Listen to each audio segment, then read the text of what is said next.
Next question करवा रहा हूँ भी। ये थर्ड सेमेस्टर के स्टूडेंट्स ध्यान दें, क्योंकि लॉकडाउन के प्रोसेस के दौरान ही ये हमने एक सिस्टम क्रिएट और जनरेट किया था कि अपने कॉलेज के स्टूडेंट्स को हम मैक्सिमम बेनिफिट दे पाएँ, और उसी रिगार्डिंग मैं भी ये थर्ड सेमेस्टर का सिलेबस कवर कर रहा हूँ।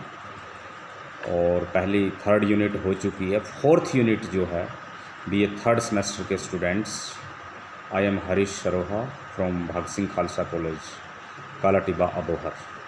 तो इसमें फोर्थ जो यूनिट है उसका नेक्स्ट क्वेश्चन करवा रहे हैं, फॉर्मेशन ऑफ इंडियन कॉन्स्टिट्यूशन, कि भारत का जो संविधान है उसका निर्माण कैसे हुआ और उसकी कौन कौन सी विशेषताएं थी। ये क्वेश्चन तो बहुत लार्ज है और बड़ा वाइड है और मल्टी डायमेंशनल क्वेश्चन है, बट इसका सिर्फ मैं प्रोसेस बताऊंगा कि कैसे इसको फॉर्मेट किया गया, कैसे फॉर्मेशन बनाई गई और इसका निर्माण कैसे हुआ और इसका जो है इस संविधान की विशेषताएं क्या होती। तो ये क्वेश्चंस मैं आज करने जा रहा हूँ। सबसे पहले संविधान समझिए कि संविधान क्या होता है। संविधान बेसिकली एक कोड होता है, एक विधान होता है जिससे सारी व्यवस्थाएं नियमित होती है, चाहे वो सामाजिक व्यवस्था है, आर्थिक व्यवस्था है, राजनीतिक व्यवस्था है, वो सारी की सारी व्यवस्थाओं को समायोजित करके विधान तैयार किए जाते हैं। और ये हमारा जो है फंडामेंटल एक बहुत बड़ी हेरिटेज होती है, लॉन्ग टर्म चलने वाली विरासत है, यानी एक ऐसा विधान जिससे सदियों सदियों तक हमारा लेजिस्लेचर, एग्जीक्यूटिव, जुडिशरी और हमारी मीडिया इससे जो है प्रभावित रहेगी और उसके अंडर काम करेगी। यानी संविधान यानी विधियों का एक ऐसा विधान जिससे भारत की सारी व्यवस्थाएं जो है चलती रहे सदियों सदियों तक, कि कैसे हमें किस सिस्टम से चलना, ये सारी चीज़ें हमारे संविधान में लिखी हुई है। और इसमें 400 के आसपास आर्टिकल्स है, 12 इसकी शेड्यूल है। तो ये चीज़ें मैं आपको बता रहा हूँ कि संविधान का निर्माण कैसे किया गया, आज का जो बुनियादी क्वेश्चन है हमारा। और ये थर्ड सेमेस्टर का भी यही क्वेश्चन है, क्योंकि 15 अगस्त 1947 को हम आज़ाद हो गए थे। उस समय जो गवर्नर जनरल थे वो लॉर्ड माउंटबेटन थे। उन्होंने एक योजना बनाई थी उससे पहले, जिसको माउंटबेटन योजना कहा जाता है, और उस योजना के अंडर ही उन्होंने इंडियन इंडिपेंडेंस एक्ट पारित किया था।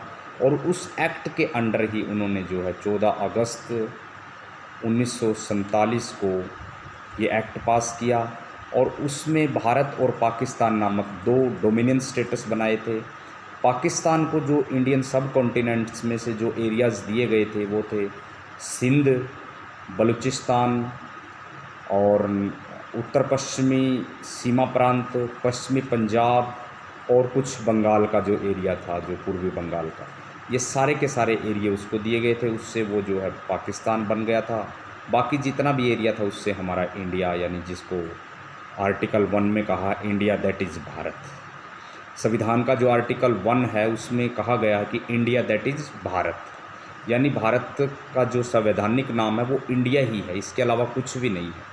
कुछ लोग दूसरे नाम बोलते रहते, हिंदुस्तान या आर्यावर्त, वैसा नहीं है। India that is Bharat, India union of state. तो इस प्रकार जो है लगातार एक प्रयास चल रहा था। आज़ादी के बाद सबसे बड़ा हमारे लिए चुनौती यही थी कि देश को कैसे चलाना है, कैसे क्रिएट करना है, रेगुलेट करना है।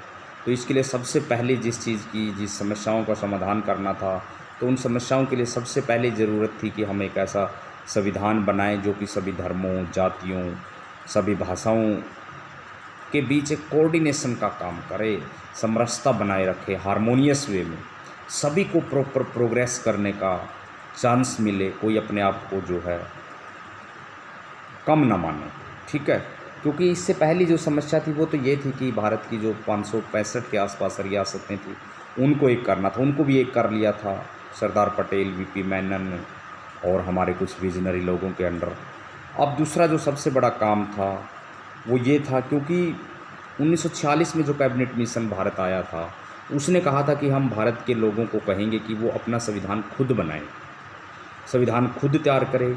इसलिए लगभग 389 सदस्यों की एक संविधान सभा की व्यवस्था हो चुकी थी, जिसमें से 296 जो मेंबर थे वो अंग्रेजी भारत से आने थे और 93 जो मेंबर थे वो प्रिंसली स्टेट से आने थे। तो पूरे का पूरा फॉर्मेशन था और कैबिनेट मिशन के अकॉर्डिंग जो कि पूरा सिस्टम क्रिएट किया गया, उसमें ये व्यवस्था की गई कि जो है जब तक संविधान सभा नहीं बन जाती या कोई सिस्टम नहीं बनता, जब तक नेहरू की अध्यक्षता में, जवाहरलाल नेहरू की अध्यक्षता में एक अंतरिम सरकार बनाई जाए जिसके 14 मेंबर थे और सबको जो है, जिसमें 5 मुस्लिम लीग के लोग भी थे, एक सिख था, एक पारसी था और एक भारतीय अंग्रेज़ को भी शामिल करना था। इस प्रकार ये जो इंटरिम गवर्नमेंट थी, अंतरिम सरकार थी, इसमें मुस्लिम लीग शामिल तो हो गई लेकिन उसने संविधान सभा का बहिष्कार किया।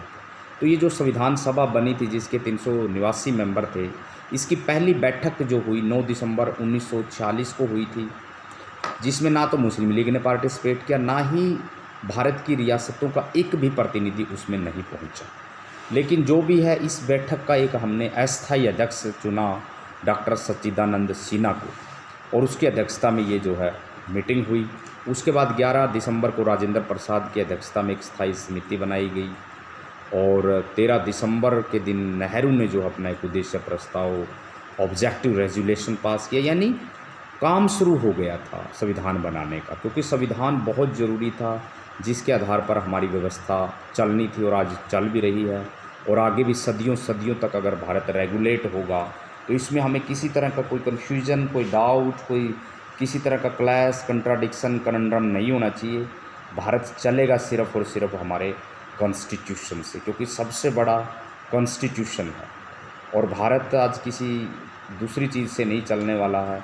वो चलेगा तो सिर्फ़ और सिर्फ हमारे संविधान से चलेगा। इस बात को हमें मद्देनज़र रख लेना चाहिए और शायद इसीलिए संविधान सभा के लिए एक बहुत बड़ी चुनौती थी और एक ऐसा रेजुलेशन उन्होंने 22 जनवरी 1947 को रेजुलेशन को स्वीकार कर लिया गया और फिर धीरे धीरे भारत की रियासतों ने भी भारत की संविधान सभा की मीटिंगों में आना शुरू कर दिया, डिबेट्स होती थी और विचार विमर्श होने लग गया। तो ये पूरे का पूरा जो है प्रोसेस, स्टार्टिंग में जो फॉर्मेशन बना, जो कमेटियाँ बननी शुरू हो गई कैबिनेट मिशन की योजना के आधार पर, उसके बाद जो है कमेटियाँ बननी शुरू हो गई। कितनी कमेटियाँ बनी, क्योंकि 22 जनवरी 1947 को रेजुलेशन पास हो गया था, ऑब्जेक्टिव रेजुलेशन।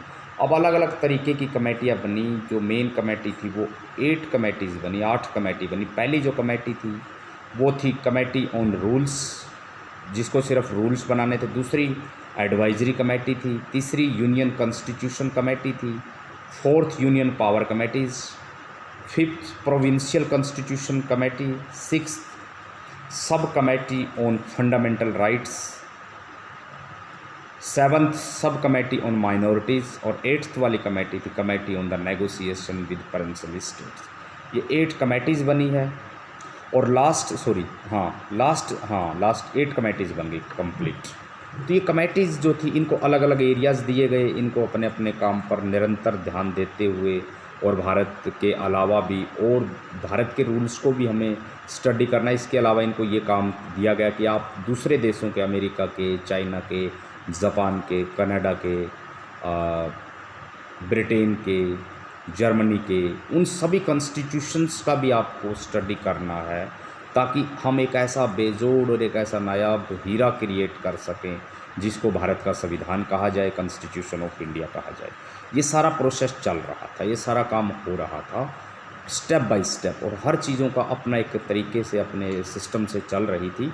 अब नेक्स्ट जो एक बहुत फंडामेंटल कमेटी बनी जिसको मसौदा समिति कहा जाता है, यानी appointment of drafting committee. Drafting committee बनानी थी कि ड्राफ्ट कैसे तैयार किया जाए, क्योंकि एक बार ड्राफ्ट क्रिएट हो जाता है तो फिर चीज़ें, अलग अलग समितियों ने अपनी अपनी रिपोर्ट पेश की और उन पर बहुत ज़्यादा वाद विवाद हुआ। संविधान सभा के मेंबर जो थे बहुत इंटेलेक्चुअल थे, एक दूसरे की बात को सुनने का उनका लहजा, उनका तरीका, जब आप संविधान सभा की डिबेट्स सुनेंगे तो बहुत ज़्यादा मतलब रिस्पेक्ट होती थी और बहुत ज़्यादा, जो कि आजकल हमारे जो पार्लियामेंट वगैरह में या हमारी जो असेंबली जो है 28 स्टेट्स की, उसमें देखने को नहीं मिलती। लेकिन संविधान सभा की जो बैठकें होती थी उनमें बड़ी धारा प्रवाह बातें सुनी जाती थी, विचार किया जाता था। लेकिन आजकल का जो सिस्टम है वो बड़ा नेगेटिव है, डेमोक्रेसी डेफिसिट के एज से हम गुजर रहे हैं।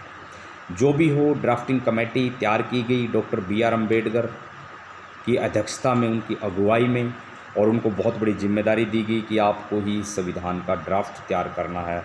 और इसके साथ ही उनके अंडर जो है जो कमेटी गठित हुई उसके 7 मेंबर थे। BN राव जो थे उसको इस समिति का मेन सलाहकार, और SN मुखर्जी को इस संविधान सभा का जो है मेन ड्राफ्ट्समैन बनाया गया। तो इस प्रकार ये संविधान सभा की जो प्रारूप समिति थी, यानी अब काम शुरू हो गया था। और ड्राफ्टिंग कमेटी ने बहुत ज़्यादा तल्लीनता से काम किया, और सबसे ज़्यादा क्रेडिट डॉक्टर अम्बेडकर को इसलिए जाता क्योंकि दिन रात उन्होंने एकजुट होकर संविधान सभा को बनाने का काम किया, उसको एक मुश्त। और इस प्रकार उसने ड्राफ्टिंग कमेटी जो कि डॉक्टर अम्बेडकर जी की अगुवाई में थी, उन्होंने अपनी जो रिपोर्ट है संविधान सभा में 21 फरवरी 1948 को पेश कर दी, और 4 नवंबर 1948 तक उसके ऊपर पूरा डिबेट चली, नेशनल लेवल की डिबेट। अलग अलग सामाजिक संस्थाएं, राजनीतिक संस्थाएं के अलावा बहुत से राजनीतिक दलों ने इस पर भाग लिया, अपने अपने सुझाव दिए, अपने अपने जो है सुझाव पेश किए।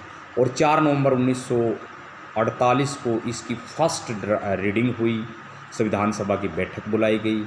दूसरी बैठक जो है 15 नवंबर 1948 से लेकर अक्टूबर 1949 तक बुलाएगी, 49 तक बुलाएगी। लगातार बैठकें चलती रही, विस्तार पूर्वक बहस होती रही। तो संविधान सभा बनाना एक बहुत, राष्ट्र के लिए हमें विचार बनाना, नीतियां बनाना एक बहुत विस्तृत काम था और बड़ा डायनेमिक काम था, डेडिकेशन के बिना हो नहीं सकता। इस प्रकार जब संविधान सभा के अलग अलग सदस्यों ने अपनी राय दी तो लगभग 7635 इसमें संशोधन पेश किए गए, और 2473 पर जो है वाद विवाद हुआ।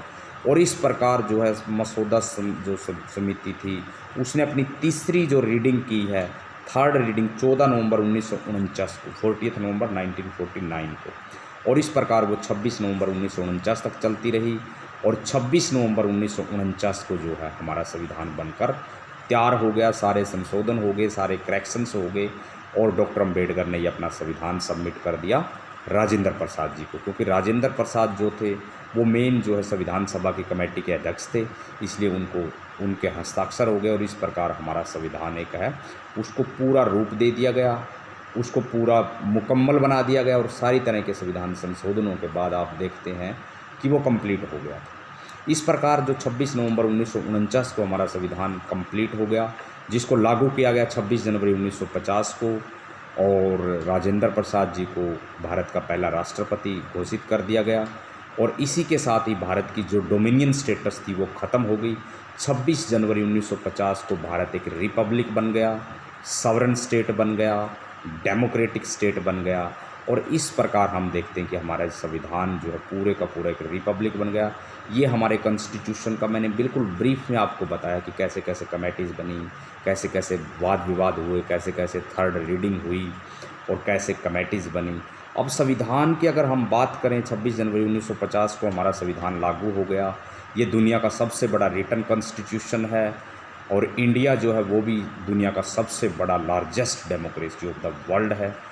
और इसकी प्रस्तावना में लिखा गया कि भारत एक प्रभुत्व संपन्न, समाजवादी, धर्मनिरपेक्ष, लोकतांत्रिक गणराज्य है, और हम भारत के सभी नागरिकों को न्याय, स्वतंत्रता, समानता और भाईचारे की एक बहुत बड़ी रिगार्ड देते हैं। और इस प्रकार जो है पूरे का पूरा भारत जो है उसके अंदर संविधान का एक बहुत चप्पे चप्पे में आप देखेंगे कि भारत के संविधान की हमें सुगंध आती है। और संविधान नायाब हीरा है। और कई विदेशी जो वो थे बहुत बड़े बड़े थिंकर, उन्होंने भी भारत के संविधान की बहुत ज़्यादा प्रेज़ की है, और कहा कि भारत का जो संविधान है वो नायाब हीरा है, जिसने पूरे भारत को यानी कारगिल से लेकर कन्याकुमारी तक एकजुट किया हुआ है। तो ये था हमारा भारत का संविधान। अगर इसकी विशेषताएं हम थोड़ी सी कंसिडर कर लें, क्योंकि जो भारत के संविधान की प्रस्तावना लिखी गई है उसमें सारी बातें वैसे निहित है।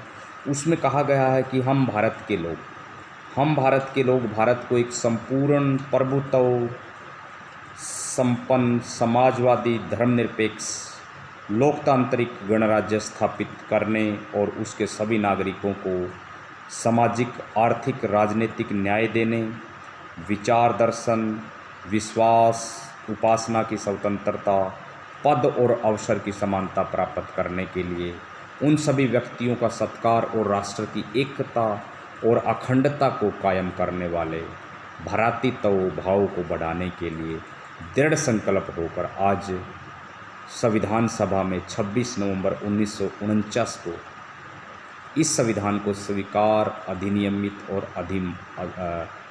आत्मसमर्पित करते हैं। तो इस प्रकार ये संविधान की प्रस्तावना है जिसमें बहुत ज़्यादातर जो है चीज़ें समाहित की गई है, जिससे हमारे देश का जो है कॉन्स्टिट्यूशन या हमारे देश का सारा सिस्टम जो है रेगुलेट होता है। अब अगर इस संविधान की विशेषताएं, तो ये सबसे बड़ी विशेषता तो ये है कि ये दुनिया का सबसे सर्वोत्तम लिखित संविधान है। दूसरा, ये बहुत विस्तृत यानी बहुत बड़ा संविधान है, क्योंकि सिर्फ मैं आपको आज पॉइंट्स ही बताऊंगा। It is a very largest constitution. आगे जो है विभिन्न स्रोतों से जो है इसमें जो है unique document derived from many sources and many countries. हमने इस संविधान को बनाने में बहुत से देशों के संविधानों की जो है विशेषताएं ली है और बहुत से सोर्सेज का सहारा लिया है। सर आइवर जेनिंग्स कहते हैं कि भारत का संविधान प्रत्यक्ष रूप से भारत सरकार के कानून से लिया गया है, जिसमें वास्तव में बहुत से उपबंध जो है मूल पाठ के तौर पर नकल किए गए। लेकिन चाहे जो भी है, ये संविधान नायाब हीरा है। ये संविधान जो है, इसकी अगली विशेषता अगर हम बात करें तो कठोर भी है और लचीला भी है। It is a blend of rigidity and flexibility. और इसमें भारत को एक India is a state sovereign socialist secular state. India is a socialist state. हमने इसमें एक समाजवादी देश के रूप में भारत को शामिल किया। ये भी एक इस संविधान की विशेषता है। India is a secular state, ये भी एक विशेषता। India is a democratic state. India is a Republic, ये भी इसकी एक पार्लियामेंट्री फॉर्म हमने अडोप्ट किया लाइक ब्रिटेन। फेडरल गवर्नमेंट है। फेडरल यानी भारत एक संघ है, हालांकि राज्य भी है लेकिन संघ के पास ज़्यादा। फंडामेंटल राइट्स इसमें दिए गए हमने। फंडामेंटल ड्यूटीज़ भी है। डायरेक्टिव प्रिंसिपल्स ऑफ स्टेट्स है। यूनिवर्सल अडल्ट फ्रेंचाइज है, यानी सभी लोगों को जो है वोट का अधिकार है। इंटीग्रेटेड एंड इंडिपेंडेंट जुडिशरी है। बाइकैमरल लेजिस्लेचर है, यानी 2 सदनीय व्यवस्था, राज्यसभा और लोकसभा, यानी बहुत विस्तृत संविधान है। सिंगल सिटीजनशिप है, यानी हमारे यहाँ पे सिटीजनशिप सिंगल है। ब्रिटेन इनकी तरह नहीं, ब्रिटेन अमेरिका की तरह। और प्रोविजंस ऑफ एमरजेंसी पावर्स भी है, दिए गए हैं। Provisions of independence agencies, provisions for minorities, schedule caste and schedule tribes. So constitutional recognition for a democracy as grass root level. तो इस प्रकार जो है भारत का जो पूरे का पूरा जो सिस्टम है वो इतना विस्तृत है कि उसमें लगभग सारी चीज़ों को, इंडिया के अंदर जो भी है कोई भी ऐसा पार्ट्स नहीं है जो संविधान में हमने शामिल नहीं किया है। हर तरह के कानून, यानी ये हमारा प्राइमरी और फंडामेंटल सोर्स ऑफ लॉ है। इसके बेसिस पे ही जुडिशरी अपना फैसला देती है, इसके बेसिस पे ही एग्जीक्यूटिव, इसके बेसिस पे ही लेजिस्लेटिव। और हर इंसान जो है कहीं न कहीं डायरेक्ट और इनडायरेक्ट रूप से कॉन्स्टिट्यूशन की मूल भावनाओं से बंधा रहता है। तो ये हमारे संविधान का निर्माण था और उसकी कुछ विशेषताएं थी। तो स्टूडेंट्स, इसको आपको सारे लेक्चर्स को सुनना है, बड़ा ही पॉजिटिविटी एटीट्यूड से आपको इसको सुनने की कोशिश करनी है। आने वाले टाइम में ये चीज़ें आपके काम आएगी। और आपको पता होना चाहिए कमेंट्स में भी कि संविधान के कॉन्स्टिट्यूशन में कि जो हमारा संविधान है उसमें कितने आर्टिकल्स हैं, कितने शेड्यूल्स है, ये क्वेश्चन ज़रूर आपको डालने हैं। और कितने जो है हमारे संविधान को बने हुए साल हो गए हैं, लागू हुए कितने साल हो गए हैं, इंडिया आज़ाद कब हुआ, कैबिनेट मिशन ने क्या प्रोविजंस दिए थे, इंडिया की जो है ड्राफ्टिंग कमेटी के चेयरमैन कौन थे, इंडिया की मेन कॉन्स्टिट्यूशनल बॉडी के चेयरमैन कौन थे, भारत में कितनी रियासतें थी और भारत ने किस किस फॉरेन कंट्री से कौन कौन से प्रोविजंस जो है एडोप्ट किए हैं। तो thank you very much students. ये जो लेक्चर है ये बीए 3rd सेमेस्टर के स्टूडेंट्स के लिए है। इसके अलावा इसमें कोई डाउट नहीं कि और स्टूडेंट्स भी इससे बहुत बेनिफिट हो रहे हैं। बहुत से स्टूडेंट्स के मुझे पर्सनल कॉल भी आ रहे हैं, क्वेरीज भी आ रही है और कमेंट्स भी आ रहे हैं। तो thank you very much students for a positive temperament. हमेशा पॉजिटिव बने रहिए स्टडी करते रहिए, क्योंकि सेल्फ स्टडी का कोई अल्टरनेट नहीं है। किसी भी तरह के तनाव से बचने का सबसे फंडामेंटल अगर कोई मेथड है तो वो यही है कि आप रेगुलर नियमित कुछ न कुछ सीखते रहिए from birth to death. Thank you very much students, thanks again.